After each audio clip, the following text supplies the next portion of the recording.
السلام علیکم، میں عبدالستار، آپ الگ نیوز دیکھ رہے ہیں۔ طارق متین اور نمرا سہیل ہمارے ساتھ ہیں۔ سرگودا کے علاقے مجاہد کالونی میں واقع گاؤں گلوالا میں مشتعل ہجوم کی جانب سے کیا کیا گیا ہے، اس پر بات کریں گے، لیکن اس سے پہلے آپ سے درخواست ہے چینل کو سبسکرائب کریں، سبسکرائب کرنے کے ساتھ ساتھ گھنٹی ضرور بجا دیجیے۔ ایک بار پھر ایسا واقعہ دیکھیے، جڑاں والا ہوا تھا، اس سے پہلے ہمارے یہاں سیالکوٹ ہوا تھا، اب کی بار یہ سرگودا میں، اور اس جگہ کے بارے میں بڑی تشویشناک اطلاع یہ ہے کہ اسی ایریا میں یہ صحافی دوست ہیں ہمارے نادر بلوچ صاحب، وہ کہتے ہیں 1 سال میں تیسری مرتبہ ایسا واقعہ ہوا ہے۔ ایسا واقعہ ہوا۔ اچھا، اس سے پہلے والے واقعات جو تھے وہ اس طرح سے ہائی لائٹ ہوئے ہوں اور اس طرح کا ریئیکشن آیا ہو کہ وہ کنٹری وائڈ جان لیے گئے ہوں، یہ نہیں ہوا تھا۔ جو بندہ ہے اس کا نام ہے سلطان مسیح، اس کے والد کا نام ہے نوید مسیح۔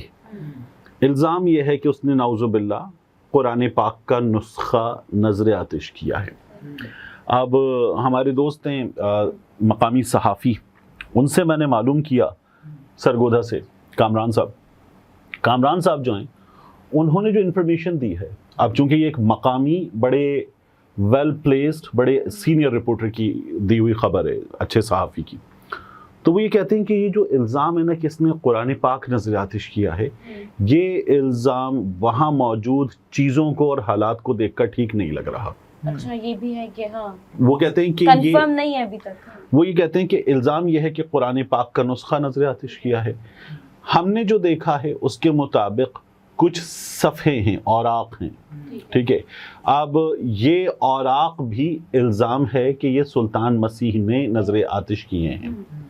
اب یہ سلطان مسیح نے کیے ہیں یا اس پر الزام ہے، یہ بھی ثابت ہوگا، ٹھیک ہے۔ جو پولیس ہے وہ پہنچی لیکن ذرا لیٹ پہنچی۔ جو مناظر ہیں وہ بڑے خوفناک ہیں۔ اس میں ہم نے یہ دیکھا کہ یہ جو پوری گلی ہے، مطلب فلموں سے زیادہ خوفناک تھا، بھری ہوئی ہے لوگوں سے، اور درمیان میں وہ ایریا ہے جو خالی نظر آ رہا ہے، ورنہ پورا ایریا بھرا ہوا ہے، اور وہاں یہ جو سلطان ہے یہ پڑا ہوا ہے لت پت، اور ان کی حالت دیکھ کے ایسا لگتا ہے کہ شاید خدا نخواستہ تشویشناک حالت۔ جو میں نے معلومات حاصل کی ہیں اس کے مطابق آخری اطلاعات تک تشویشناک حالت میں ہیں، زندہ ہیں۔ سوشل میڈیا پر یہ دعویٰ کیا جا رہا تھا کہ خدا نخواستہ جان سے گئے۔ Human rights commission of Pakistan نے بھی یہی لکھا ہے کہ مسیحی برادری کی زندگی بہت بڑے خطرے سے دوچار ہے۔ ایسی غیر مصدقہ اطلاعات بھی ہیں کہ متشدد ہجوم نے ایک شخص کو مار کر ہلاک کر دیا۔ اچھا، یہ دیکھیں نا، غیر human rights commission of Pakistan نے کم از کم یہ ضرور کیا کہ ایسی غیر مصدقہ اطلاعات ہیں، ایک تو غیر مصدقہ ہیں، دوسرا اطلاعات ہیں، تیسرا خدشہ ہے، تو ابھی ٹھیک ہے اس طرح سے بتایا ہے۔ میٹر سیریس ہے۔ ہوا یہ ہے کہ اس کے بعد ایک گھر جلا دیا گیا ہے، ایک گھر میں بنا ہوا جو کاٹیج انڈسٹری ہوتی ہے، جوتا بنانے کا کارخانہ، وہ کارخانہ بھی جلا دیا گیا ہے۔ اچھا، جس پر الزام ہے ان کو تو مارا گیا، لیکن پھر جلانے کا کیا بنتا ہے؟ ظاہر ہے کہ یہ اس سے تعلق ہو سکتا ہے۔ ابھی معلومات جو ہیں ان تک رسائی اس لیے مشکل ہو جاتی ہے کہ ایک عوام کو کنٹرول کرنا بھی مشکل ہے، کشیدہ صورتحال ہے، تو پہلے فائر فائٹنگ ہو رہی ہے نا، ہاں فائر فائٹنگ ہو رہی ہے، صورتحال کو کنٹرول کرنا ہے۔ پھر اس کے بعد، اور یہ فائر فائٹنگ وہ نہیں ہے کہ آگ بجھانی ہے، وہ جو دلوں میں آگ لگی ہوئی، جو ذہن سلگ رہے ہیں، یہ اس کی بات ہو رہی ہے۔ جو مشتعل افراد ہیں ان کو ہٹانے کا کام ہے۔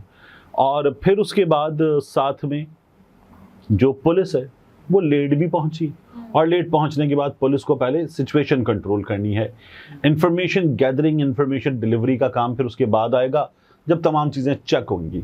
اور چونکہ یہ سلطان پہ الزام ہے تو سلطان اس قابل ہو کہ بیان دے پائے تو اس کے بعد کچھ سامنے آئے گا۔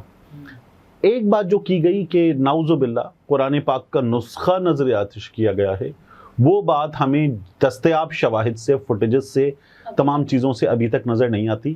قرآن پاک کے صفحات جو ہیں وہ لگتا ہے، میں بڑے احتیاط سے اس لیے کام لے رہا ہوں، لگتا ہے کہ صفحات جلائے گئے ہیں۔ اب یہ سلطان نے جلائے ہیں یا نہیں، یہ بھی ابھی کنفرم نہیں ہے۔ لیکن اس کا فیصلہ کون کرے گا کہ سلطان نے جلایا نہیں؟ لوگ خود تو فیصلہ نہیں کر سکتے نا۔ ایگزیکٹلی، آپ کے ملک میں 395 ہے نا۔ سلطان جو ہے وہ تشویشناک حالت میں ہے۔ سلطان بیان دینے کے قابل ہو پائے، آمین، یعنی کیونکہ بچے اس کی زندگی نا، ایک انسانی جان کا معاملہ ہے۔ قرآن کہتا ہے، ٹھیک ہے نا, کہ ایک انسان کا قتل پوری انسانیت کا قتل ہے, بے گناہ انسان کا قتل. تو ایک بات, یہ بڑی بنیادی بات ہے. دوسرا, ہمارے ہاں ایک اور چیز پر جو مقامی کچھ افراد سے بات ہوئی, میں نے کیا کیا کہ معلومات حاصل کرنے کے لیے سرگودھا میں کچھ دوستوں سے رابطہ کیا. اس کے بعد جو چرچ انتظامیہ وغیرہ ہے یا مقامی مسیحی برادری کے لوگ ہیں, ان کا موقف سامنے آئے. میں نے کچھ چرچز کو ڈائل کیا, گوگل پہ ان کے نمبر مل جاتے ہیں. تو ملٹیپل چرچز کو ڈائل کرنے کے بعد جن کے گوگل پہ نمبر نکل آئے, ایک صاحب نے بتایا کہ جی میں چرچ کا ترجمان رہا ہوں, اب میں گجرات میں ہوں. ایک صاحب نے بتایا کہ جناب میرا تعلق تھا, اب میں کراچی میں ہوں. اور ایک اور صاحب نے بھی اس پر کوئی خاص, انہوں نے کہا مجھے پتہ نہیں ہے, آپ کو پتہ چلے گا تو آپ مجھے بتا دیجیے گا.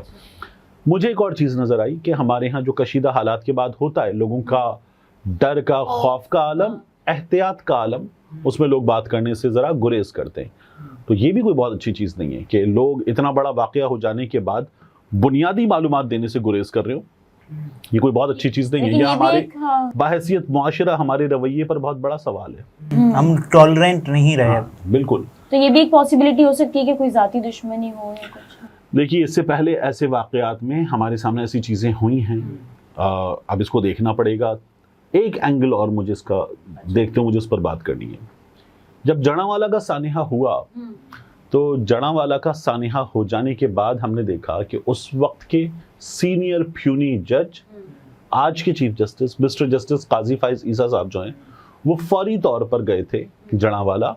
انہوں نے وہاں کا دورہ کیا تھا, اور میرا خیال ہے کہ اس کا بعد میں انہوں نے نوٹس وغیرہ بھی دیا, اس کی سماعت وغیرہ بھی ہوئی تھی, کچھ چیزیں ہوئی تھیں, انہوں نے کچھ احکامات وغیرہ موقع پر بھی جاری کیے تھے. اب یہ جو واقعہ ہے, اور اس طرح کے واقعات ہمارے یہاں پہلے بھی ہوئے ہیں, یہ چیزیں ڈیمانڈ کرتی ہیں قاضی فائز عیسیٰ صاحب سے بھی کہ اب تو وہ چیف جسٹس ہے, ایک تو اس معاملے کو اپنی عدالت میں لے کر جائیں, اور لے جا کر اس معاملے پر کچھ ایسی ہمارے حکام کو, آفیشلز کو کچھ ایسی ہدایات ضرور دیں کہ ان چیزوں کی روک تھام کے لیے کچھ کیا جا سکے. اچھا, ایکشن کے علاوہ مائنڈ سیٹ تبدیل کرنے کی ضرورت بہت ہے. لیکن سیالکوٹ میں ہو گیا, جڑاوالا میں ہو گیا, ابھی اچھرا میں جو ہوا تھا, شہر بانو نقوی جہاں پر تھیں, تو وہاں پر بھی ایک جنون, ایک جذباتیت, ایک غصہ کہ بے حرمتی ہے, قرآن کی بے حرمتی ہے. اب وہ قرآن کی بے حرمتی نہیں تھی, یہ ثابت ہو گیا بعد میں. تو یہ جو ہے اس کو روکنے کی ضرورت ہے. تو اس طرح کے واقعات ریاست کی بھی کمزوری ثابت ہوتا ہے کہ ہاں ریاست بھی کمزور ہے ہماری, بہت کمزور ہے. دیکھیے نا, وہ ہوا یہ کہ ان خاتون کو وہاں سے جس طرح سے نکالا گیا, اس کے بعد تھانے لے جایا گیا, اور ان خاتون سے معافی منگوا دی گئی. وہیں پر معافی, مطلب اس نے کچھ بھی غلط نہیں کیا تھا, لیکن معافی منگوا دی گئی. کس بات کی معافی؟ ٹھیک ہے, میں پوچھتا ہوں, یہی غلط فہمی کا شکار ہو کوئی, ایک برانڈ ہے کپڑوں کا لوکل, ہمارے ایک بہت بڑے ادیب کے نام پہ, ٹھیک ہے نا, افسانہ نگار, ٹھیک ہے, ان کے نام پر کپڑوں کا ایک لوکل برانڈ ہے, اس کا نام ہے منٹو. اب ان کے کپڑوں پہ تحاریر ہوتی ہیں بے تحاشا, ان کی تحاریر, ان کے کپڑے ہوتے بھی بڑے مہنگے ہیں. اب وہ پہنے ہوں کسی ایسی خاتون نے جو لینڈ کروزر یا لیکسس سے اترے ہیں, اور ان کے پیچھے بھی ایک ڈالا ہو, آگے بھی ایک ڈالا ہو, اور گارڈز ہوں کہ بیگم صاحبہ جو ہے وہ کسی بڑے برانڈ کے سٹور پہ شاپنگ کرنے گئی ہیں, باہر آئی ہیں, کوئی مولوی صاحب جو جذباتی ہوں, اور جذباتی ہو کے ان کو گھیریں اور پورے برانڈ کو گھیر لیں. ہو کہیں یہ واقعہ, ٹھیک ہے. تو ہمارا جو غصہ ہے یا جو ہماری جذباتیت اور جنونیت ہے, وہ بڑی سمجھدار جنونیت ہے. عام طور پر ہم ایک کام کرتے ہیں, عام طور پہ کیا کرتے ہیں, مجھے بڑا غصہ آیا, میں اپنے غصے پہ کنٹرول نہیں رکھ پایا, ٹھیک ہے نا, یہ ہوتا ہے. بکواس ہے یہ. میں ابھی آپ کو ایک بہت پرانا واقعہ ہے, اس کی وجہ سے میں آپ کو ابھی ثابت کر دیتا ہوں کیسے ہوتا ہے یہ. باس کو دفتر میں غصہ آتا ہے, ٹھیک ہے, اور باس جو ہے وہ اپنے سبارڈینیٹ پہ وہ غصہ کنٹرول نہیں رکھ پایا, سنا دیتا ہے. سبارڈینیٹ اس سے نیچے والے پہ اپنے سبارڈینیٹ کو سنا دیتا ہے. وہ سبارڈینیٹ کسی آفس بوائے وغیرہ کو بری طرح سے سنا دیتا ہے, غصہ نکال دیتا ہے, ٹھیک ہے. جہاں آپ کا بس چلتا ہے, گھر آیا, بیوی سے جھگڑا کر لیا, بچے سے جھگڑا کر لیا. یہ جو غصہ تھا جو اس نے اپنے سبارڈینیٹ پہ نکالا, باس پہ کیوں نہیں نکالا؟ اس سبارڈینیٹ نے اپنے باس پہ کیوں نہیں نکالا؟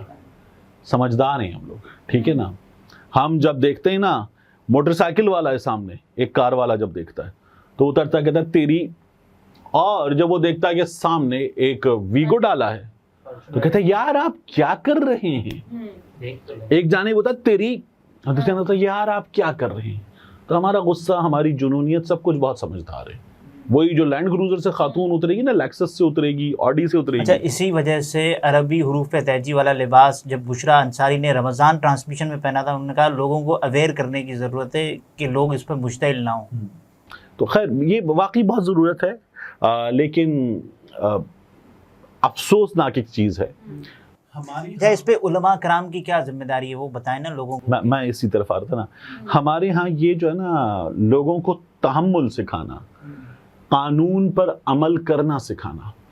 آپ مجھے بتائیے کبھی جمعے کی نماز پڑھنے ہم جاتے ہیں یا آپ کبھی خواتین کی مجلس وغیرہ میں جاتی ہیں, ہم جنت پہ, دوزخ پہ, عذاب پہ بڑی بات کرتے ہیں. امریکہ پہ, اسرائیل پہ, یورپ پہ, پاکستان کے خلاف سازش پہ ہم بڑی بات کرتے ہیں. ستار کبھی کسی جمعے کے خطبے میں مولوی صاحب نے بتایا کہ سگنل مت توڑو؟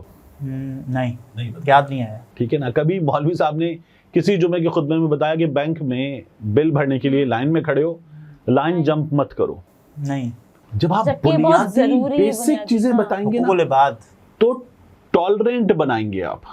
ٹھیک ہے, ٹالرنٹ بنانے کی کوشش ہمارے ہاں مولوی صاحبان بھی نہیں کرتے. بڑی دین کے نام پہ اشتعال دلانا, ہاں وہ ہوتا ہے, بڑے زور و شور سے ہوتا ہے. یہ کام نہیں ہوتا جو کرنے کا کام ہے. ناظرین, یہ طارق متین تھے, گفتگو آپ نے ملاحظہ فرمائی. اجازت دیجیے, اللہ حافظ.